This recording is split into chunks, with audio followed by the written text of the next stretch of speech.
पसंद की शादी हुई, बाद में उसने धोखा दिया। 1 साल हमारी शादी रही है, तो फिर वो उन्होंने सब कुछ धोखे से अपने नाम करवा के नहीं पता चला। उसने मेरी अम्मी को और हमें ना अपने जाल में फंसाई रखा। 1 साल फील नहीं करवाया उन्होंने कि ऐसा कुछ हो सकता है। 1 साल में बहुत अच्छे रहे, उसके बाद वो चले गए, हमें नहीं पता चला वो कब कहाँ चले गए। 5-6 महीने में इंतजार करती रही, वो नहीं आया। उस वहाँ पे मेरा कोई भी नहीं था मुझे देखने वाला। बस ऐसे ही मेरी बहन है और मैं हूँ, और मेरी एक बेटी है 2.5 साल की। दुख तो बहुत होता है, लेकिन कभी ऐसा नहीं मुझे हुआ कि वो आएगा वापस, क्योंकि काफ़ी देर हो गई उसको, 1.5 साल हो गया, 1.5 साल तकरीबन हो गया उसको गए को।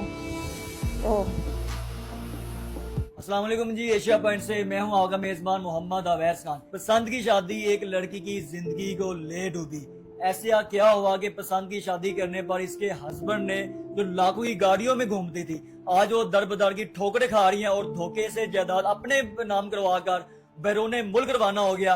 ये सारी दास्तान, दुख भरी दास्तान क्या थी, मेरी बहन से जानते हैं। मेरी बहन, ऐसा क्या हुआ कि आपने पसंद की शादी की और आप लाखों की गाड़ियों में घूमती थी, आज दर बदर के धक्के खा रही हैं? मेरे अबू से पहले चले गए थे, उनकी डेथ हो गई थी। और जो मेरे हस्बैंड थे वो हमारे साथ घर पे रहते थे, मेरी अम्मी लोग, हम सबके साथ घर जमाए थे।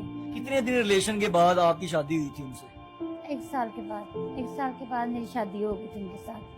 पूरे घर वाले रजामंद थे शादी के ऊपर कि आप अकेली पसंद की शादी करने पर नहीं, मेरी अम्मी रजामंद थी शादी के लिए। उन्होंने कहा था घर जमाई बन के रह लो। कैसे शादी से पहले आपको लारे दिए होंगे कि मैं आपकी जिंदगी को ऐसे बदल कर रख दूंगा, ये हो जाएगा आपकी जिंदगी के अंदर? उसने तो यही कहा था कि वो अमीर है, अच्छा है, सही कमाता है, तो मैं तुम्हें खुश रखूंगा, सारा कुछ करूंगा। तो मैंने इसी बात पे यकीन कर लिया सबके, यही सब ठीक होगा।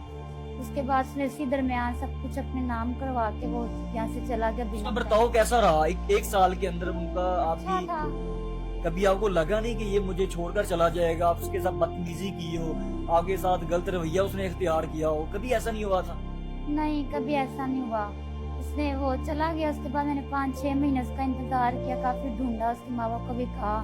उन्होंने कहा कि पता नहीं, हमें नहीं पता वो कहाँ चला गया। उसके बाद मेरी अम्मी इस सदमे को बर्दाश्त नहीं कर सकी, उनकी डेथ हो गई। उसने अपने नाम कैसे करवा लिया कि आपसे? उसने बस यही कहा था काम के कागजात इस पे साइन कर दो।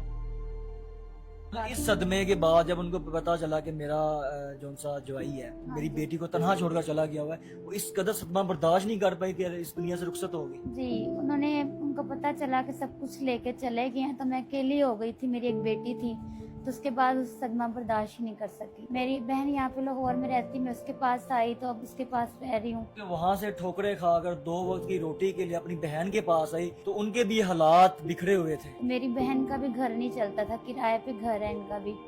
तो मेरी बहन कभी उम्मीद लगाई है कि एक बेटी की मोहब्बत एक बाप को आपकी तरफ खींच लाए? कभी भी नहीं उम्मीद हुई। कभी पहले उम्मीद होती थी, लेकिन अब खत्म हो गई कि वो कभी नहीं आएगा। पसंद की शादी एक लड़की की जिंदगी को उसने तबाह बर्बाद कर रख दिया हुआ है। और ये मेरी बहन, यकीन करें, शादी से पहले हर सब कुछ था इनके पास, कोठियां थी, कारें थी, सब कुछ था, तो आज ये दर के धक्के खा। मेरे भाइयों, आपसे इल्तमास ये है कि इस मेरी बहन की अच्छी जिंदगी के लिए, इस बेटी की जिंदगी के लिए, इसकी जो पाकिस्तान का मुस्तकबिल बनेगी, उनके लिए आप अगर थोड़ी सी हेल्प करना चाहें तो मेरा इस बहन का नीचे हम नंबर आपको शेयरिंग कर रहे हैं। तो जितना भी आप इस्तात रखते हो, 10 रुपए 20 रुपए, जरूर जैश कैश की मदद में इसको सेंड कीजिएगा, ताकि ये इनकी जो सी आने वाली बेटी है वो एक माशरे का हिस्सा बन सके और लोग उनको इज्जत दें और वो पाकिस्तान के मुस्तकबिल बन सके। इसी के साथ ही अपने मेजबान अवैस खान को एशिया पॉइंट से इजाजत दीजिएगा। अल्लाह नहीं करे।